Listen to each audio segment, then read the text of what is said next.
Good morning, students. Today we will do chapter number 9, Foreign Trade in India. Foreign Trade नाम से ही clear है, international trade, अंतर्राष्ट्रीय व्यापार। क्या होता है ये? जो दो या दो से ज़्यादा कंट्रीज़ के बीच में होता है। For example India and America, इन दोनों के बीच में जो ट्रेड होगा उसको हम क्या बोलेंगे? Foreign trade. इम्पोर्टेंस क्या है इसकी? ठीक है, अगर हम फ़ॉरेन ट्रेड करते हैं तो हमें अपने देश के लिए जो भी मशीन्स वगैरह रॉ मटेरियल चाहिए वो हम मंगवा सकते हैं। जो चीज़ हमारे पास एक्स्ट्रा सरप्लस में बनेंगी वो हम बाहरले देशों को बेच सकते हैं। अब इसको दो पार्ट्स में स्टडी करना है, एक तो इंडिपेंडेंस से पहले, एक इंडिपेंडेंस के बाद। ज़्यादा कुछ है नहीं। देखो, जब ट्रेड की बात होती है तीन चीज़ें पढ़नी है, एक तो वॉल्यूम, एक कंपोजिशन, एक डायरेक्शन। वॉल्यूम में जस्ट आपको ये देखना है कि क्वांटिटी है ना, कि जैसे 1834 में सिर्फ 186 करोड़ का ही ट्रेड होता था। उसके बाद ये बढ़ता गया, ठीक है। 1947-48 में 792 करोड़ का हो गया। कंपोजिशन में मतलब पहले हम ज़्यादा बाहरले देशों को क्या निर्यात करते थे? रॉ मटेरियल या एग्रीकल्चर प्रोडक्ट्स, है ना, सूती कपड़ा वगैरह। डायरेक्शन ऑफ ट्रेड में मतलब हम किन देशों के साथ करते थे? किन देशों के साथ? ज़्यादा इंग्लैंड के साथ ही करते थे, या फिर कुछ और कंट्रीज़ जैसे बर्मा, कनाडा, श्रीलंका, इनके साथ। बस इतना सही याद रखना है। बैलेंस ऑफ ट्रेड मतलब हमें फ़ायदा होता था या नुकसान। तो 1939 में 17 करोड़ का फ़ायदा हो रहा था, फिर 31 करोड़, लेकिन बाद में ये कम होकर 14 करोड़ का ही रह गया। अब सेकंड पार्ट में हमें क्या पढ़ना है? आफ्टर इंडिपेंडेंस, इंडिपेंडेंस के बाद फिर वही आ गया। पहले वॉल्यूम, अब ये टेबल बना हुआ है, आप एक 1951 वाला याद कर लो। टोटल हमारा वॉल्यूम था 1250। 11-12 में टोटल हो गया 38,11,422 करोड़, ठीक है। उसके बाद आ गई कंपोजिशन, ये भी चेंज होगी। सबसे पहले देखो, इन्होंने निर्यात में बताई है, एक्सपोर्ट्स में चेंजेस हुए। जैसे पहले तो हम चाय, जूट, कपड़ा वगैरह ही निर्यात करते थे, लेकिन अब हम मशीन्स, इंजीनियरिंग सामान ये भी बेचने लगे हैं, है ना। मतलब ये टेबल में दिखाई हुई हैं गुड्स। अब इन्होंने अलग अलग पॉइंट्स में बताया, जैसे खेती पदार्थां दे निर्यात दे प्रतिशत विच कमी। पहला तो आप सारे मतलब बहुत ज़्यादा एग्रीकल्चर प्रोडक्ट्स बाहर वेचते सी, लेकिन हुण वो घट वेचते हैं। क्यों? क्योंकि एक तो खुद ही देश की पॉपूलेशन ज़्यादा हो गई है ना, खुद दे लिए ज़रूरत है आपां नूं, नाल हुण आपां दूसरियां चीज़ां भी वेचनियां शुरू करतीआं। सैकेंड पॉइंट यही है, परंपरागत वस्तुओं के निर्यात के प्रतिशत हिस्से विच कमी। परंपरागत मीनस conventional items like T. India largest exporter होता था टी का, है ना, तो इन्होंने चीज़ों का भी निर्यात हुण आपां घट करता। नैक्सट थर्ड पॉइंट क्या है?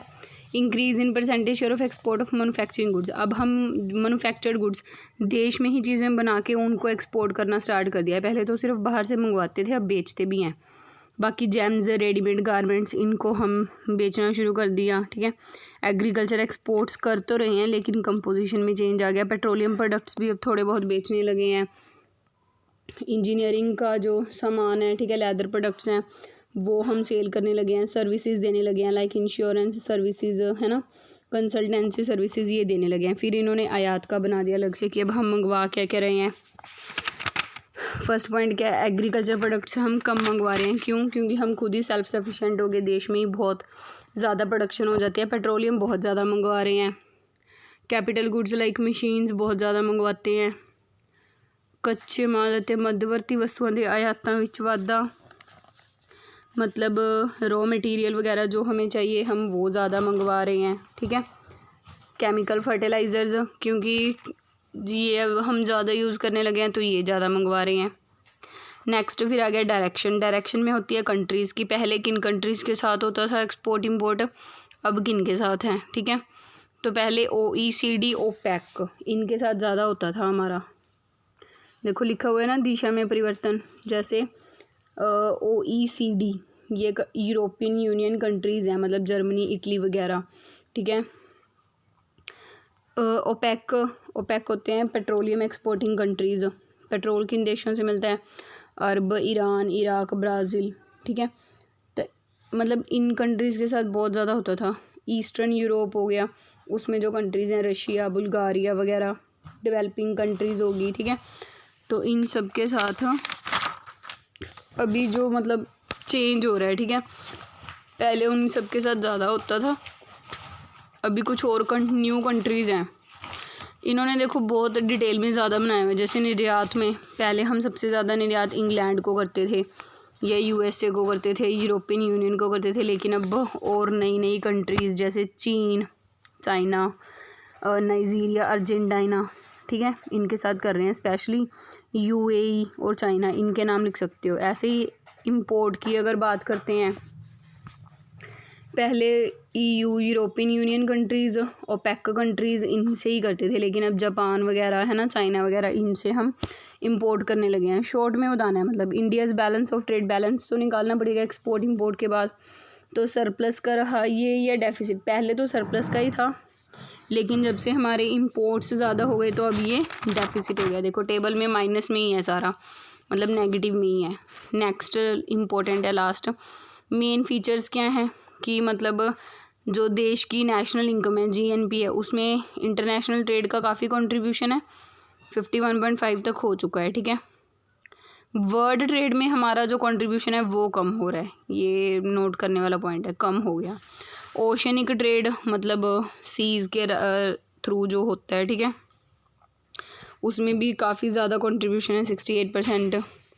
डिपेंडेंसी ऑन पोर्ट्स, पोर्ट्स क्या होते हैं, जहाँ पे समुद्री जहाज़ खड़ते हैं, तो उनके थ्रू काफ़ी मतलब डेवलप हो रहा है ये।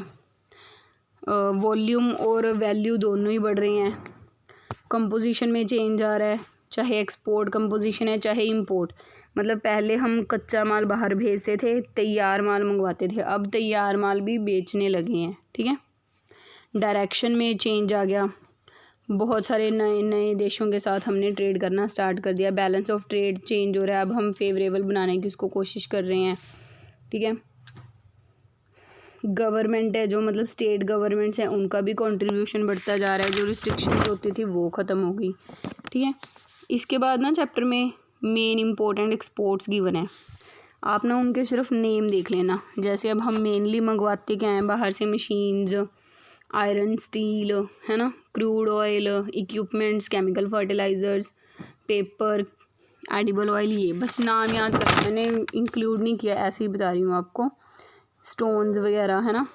और मेनली बाहर भेजते क्या हैं, जूट प्रोडक्ट्स, टी तो बहुत ज़्यादा सेल करते हैं, रेडीमेड गारमेंट्स, स्पाइसेस, मसाले, लेदर प्रोडक्ट्स, तंबाकू, कॉफ़ी, जैम्स वगैरह, राइस वगैरह, इंजीनियरिंग गुड्स, ये सब हम बाहर भेजते हैं, ठीक है। बस इसको ध्यान में रखना, बहुत ईजी चैप्टर है, जस्ट आधा घंटा लगाने की ज़रूरत है आपको, ठीक है। एक बार अच्छे से रिवाइज़ कर लेना कि क्या बेच रहे हैं, क्या ख़रीद रहे हैं, ओके।